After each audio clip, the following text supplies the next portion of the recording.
Selamat petang pemirsa TVRI dimanapun Anda berada, apa kabar Anda? Senang sekali hari ini Dialog Maluku Bicara kembali hadir mengisi ruang informasi Anda. Kali ini bersama saya Andi Nurlela akan menemani ruang informasi Anda selama 1 jam ke depan. Tentunya untuk membahas sebuah topik yang sangat penting, menarik dan juga informatif untuk pemirsa sekalian. Dan topik kita kali ini terkait dengan persiapan keberangkatan jamaah haji. Pemirsa, seperti yang kita ketahui sejak mewabahnya pandemi COVID-19, beberapa aktivitas sosial maupun keagamaan akhirnya dibatasi dan bahkan pula dihentikan secara total. Sebelumnya pada tahun 2020 calon jamaah haji batal diberangkatkan sehingga dialihkan SEMIKOM. Selamat sore, Assalamualaikum warahmatullahi wabarakatuh, Pak. Assalamualaikum warahmatullahi wabarakatuh. Sehat, Pak? Alhamdulillah sehat. Alhamdulillah, baik sekali. Dengan topik kita kali ini, kita akan membahas lebih jauh.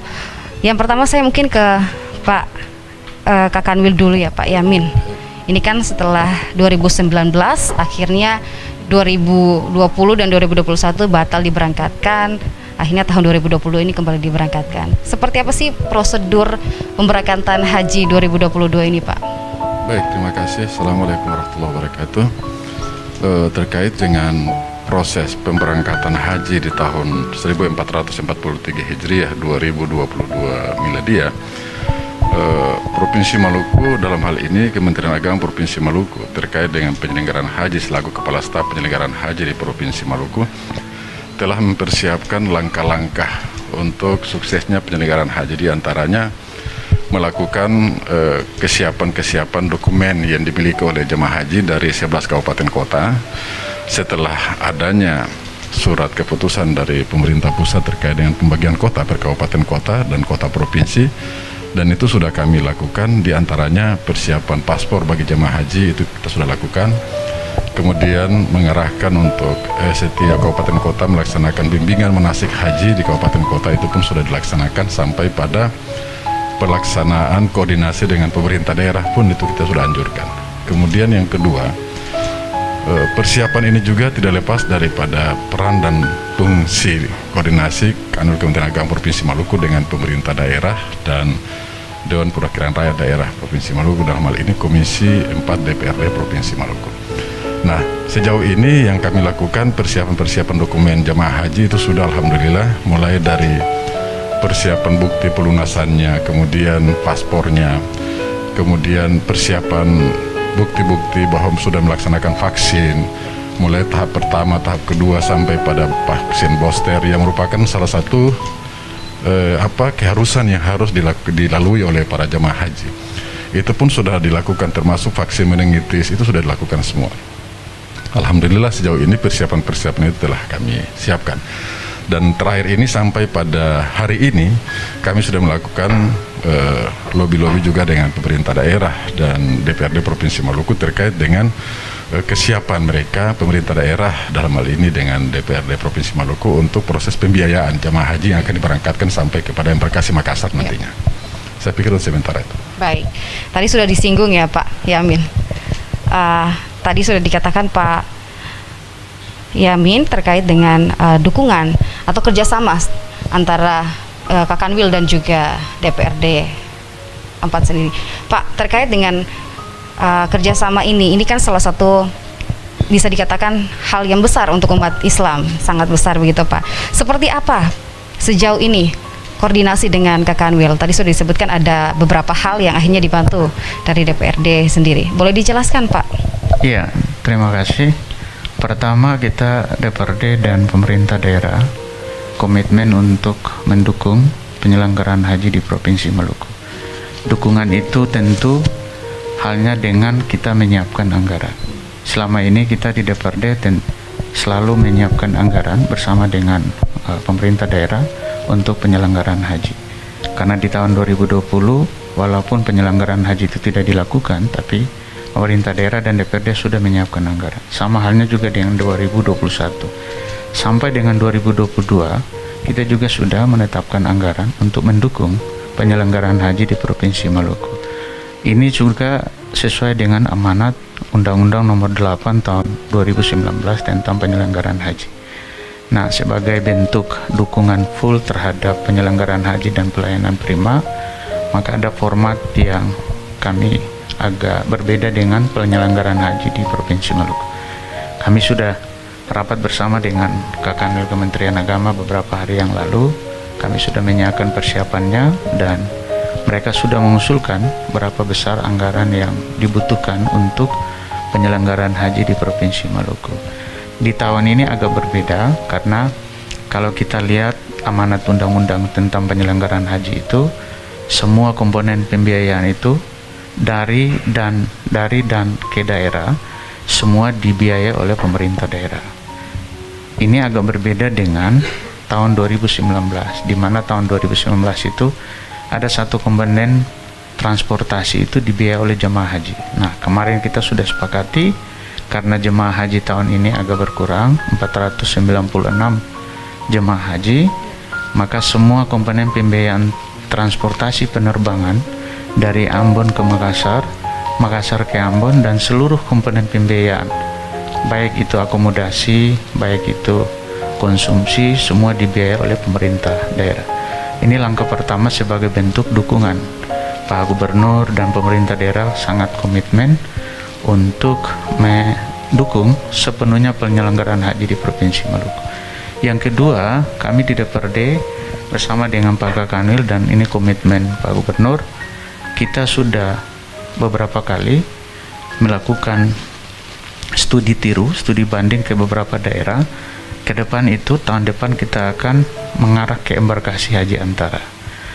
Dalam rangka mengarah ke embarkasi haji antara, kita sudah rampung menyiapkan ramperda pelayanan penyelenggaraan haji di tahun 2022. Dalam waktu dekat ini tinggal diketuk, dan kemungkinan di tahun 2023 kita sudah berada pada posisi penyelenggaraan haji embarkasi haji antara.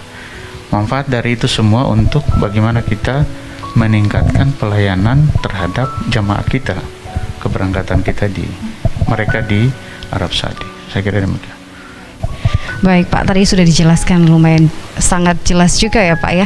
Nah, yang saya mau tanya Pak, tadi sudah disinggung sedikit terkait dengan kuota hajinya. Kalau tahun lalu sedikit banyak dibandingkan tahun ini. Nah Pak, untuk mekanismenya sendiri apakah ada perbedaan dari tahun 2019, 2020, 2022, dan kemudian tadi sudah disebutkan akan ada inovasi baru praembarkasi antara, itu seperti apa sih Pak? Ada perbedaannya itu dari sisi pembiayaan. Kalau 2019 itu kuota haji kita di Maluku itu kan 1.259 biaya transportasi Ambon Makassar dan Makassar Ambon balik pesawat itu dibiayai oleh jemaah haji. Tahun ini 496 itu semuanya dibiayai oleh pemerintah daerah. Kita sudah sepakati pembiayaan itu hampir 4,3 miliar, dan kita menunggu estimasi anggaran yang seluruh komponen itu dihitung. Prinsipnya kita, Pak Gubernur sudah komitmen bahwa semua pembiayaan itu dibiayai oleh pemerintah daerah. Itu agak berbedanya di situ. Jadi semua pembiayaan komponennya itu dibiayai oleh pemerintah daerah.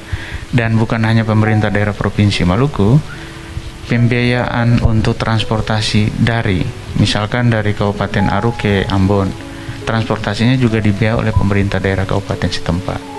Nanti dari Ambon ke Makassar, Makassar ke Ambon, semuanya itu dibiayai oleh pemerintah daerah. Tentu diatur dan dilaksanakan secara baik oleh panitia teknis dari Kakanwil Kementerian Agama. Baik, terima kasih Pak. Saya ke Pak Yamin dulu. Tadi sudah dikatakan bahwasanya nanti dari DPRD akan langsung membantu begitu Pak ya untuk dari biaya transportasinya. Pak, ini kan bisa dikatakan transportasinya ini kan hanya untuk dari Ambon ke Makassar, Makassar ke Ambon ya Pak ya, begitu. Kalau untuk pembiayaannya tuh pencairannya satu kali atau langsung sesuai kloter? Sebelumnya saya tanya dulu Pak, ini untuk kuota haji Maluku sendiri ada berapa kloter Pak? Terima kasih. Kuota haji Maluku berdasarkan keputusan pemerintah pusat adalah 496. Ya.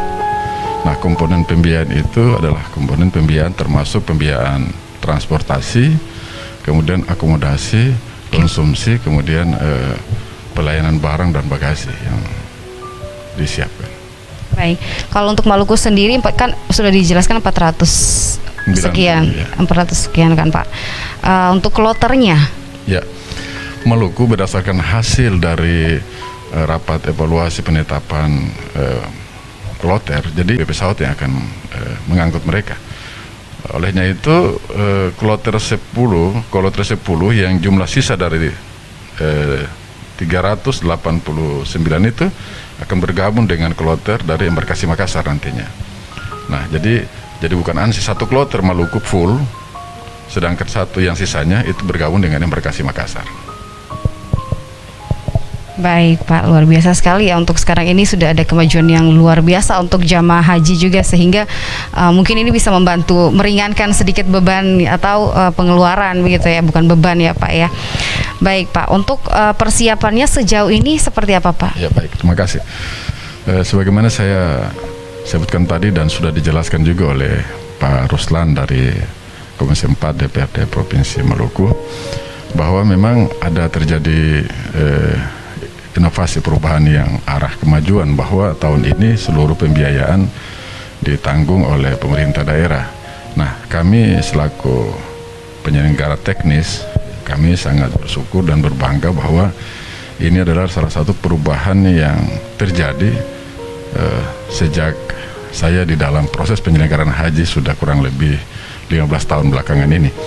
Alhamdulillah, ini merupakan salah satu langkah positif, dan sehingga kita sudah bisa katakan bahwa perjuangan kita untuk embarkasi antara, dan ini adalah proses pra embarkasi antara itu yang, sehingga kalau 2023 nantinya persyaratan untuk embarkasi antara itu kan diantaranya adalah memiliki perda, kemudian yang kedua memiliki infrastruktur.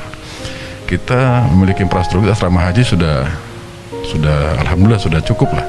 Dan bahkan sekarang kita uji coba asrama haji kita dan seluruh kabupaten kota. Yang tahun kemarin 2019 itu kan ada yang langsung ke Makassar, tapi tahun ini tidak. Semua jamaah haji dari 11 kabupaten kota masuk ke asrama haji Waheru di Ambon. Nah, itu artinya bahwa langkah-langkah inovasi perubahan dalam rangka menyatukan seluruh jemaah pada satu titik dan dilakukan pelepasan secara resmi oleh pemerintah daerah, dalam hal ini Pak Gubernur nanti, yang dijadwalkan pada tanggal 23 itu bisa berjalan sesuai dengan apa yang kita harapkan.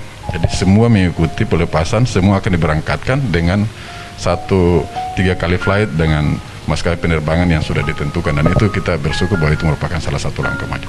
Dan persiapan-persiapan ini semua kita sudah lakukan koordinasi sampai pada bis-bis yang akan mengangkut, sampai pada koordinasi dengan embarkasi yang Kasapura, itu sudah kami lakukan semua. Sekarang tinggal kita menunggu hari H dan teknis tertentu saja yang kita lakukan, koordinasi lanjutan nanti untuk pelaksanaan itu bisa tercapai sesuai dengan apa yang kita harapkan. Sudah sekitar berapa puluh persen Pak? Kalau saya kasih persen sekarang ini sudah sekitar 95% persiapannya untuk pelaksanaan. Tinggal saja sekarang ini koordinasi terakhir nantinya setelah rapat evaluasi rencananya hari Senin besok dengan semua komponen terkait dalam rangka proses pemberangkatan itu. Baik, berarti sudah sejauh ini hubungan dengan stakeholder sudah berjalan dengan baik, Masya Allah ya Pak ya. Kalau untuk administrasi dari calon jamaah hajinya, apakah sampai saat ini sudah selesai atau belum Pak? Iya, yang saya sebutkan dari awal tadi bahwa seluruh komponen persiapan kelengkapan jamaah haji sudah kami siapkan, dan bahkan sudah diinput di Siskohat untuk disinkronkan dengan Siskohat yang dimiliki oleh Kementerian Agama di pusat. Baik Pak, sudah disinggung Siskohat. Boleh dijelaskan lebih detail apa sih itu Siskohat itu Pak?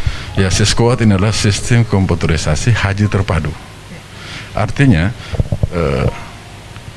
sistem komputerisasi terpadu ini adalah salah satu sistem yang dimiliki oleh Kementerian Agama dalam rangka melakukan penataan terkait dengan proses pendaftaran, proses pengembalian uang BPIH, kemudian terkait dengan proses pelimpahan porsi, semua itu melalui sistem Siskohat. Ini artinya apa? Supaya menghindari jangan sampai terjadi kesalahpahaman terkait dengan proses sistem share country server itu. Karena sistem share country server ini adalah salah satu sistem yang dilakukan oleh sistem itu untuk mengantisipasi jangan sampai terjadi tumpang tindih dalam rangka proses pemberangkatan. Ada yang jadi berdasarkan sistem urut. Jadi kalau ada nomor 1 naik, nomor 2 naik, seterusnya seperti itu. Jadi diikut berdasarkan urutan. Dan di dalam itu adalah komponen-komponen termasuk dengan komponen pembiayaan yang dilihat nanti. Kalau ada yang meninggal dunia kita bisa tahu, kemudian di bank-bank BPS mana saja kita bisa tahu di situ. Jadi sistem itu adalah sistem yang merupakan alat kontrol kita terkait dengan data jemaah di seluruh Indonesia dan bahkan di Maluku, kita tahu dari situ. Luar biasa sekali untuk kemajuannya sekarang, Pak. Untuk Siskohat sendiri sejak kapan diberlakukan, Pak? Siskohat ini kalau nggak salah dari tahun 2016 itu sudah mulai sudah jalan. Berarti hanya perlu terus diinovasikan begitu ya Pak, sehingga semakin canggih, semakin bermanfaat juga dan mudah mengontrol juga ya Pak ya. Saya ke Pak Ruslan dulu, Pak. Seperti apa sih?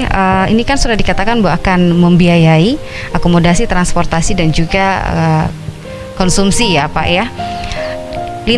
Hubungan lintas sektor dengan pihak-pihak terkait ini seperti apa Pak? Ini kami bersama-sama dengan Pak Kakanwil.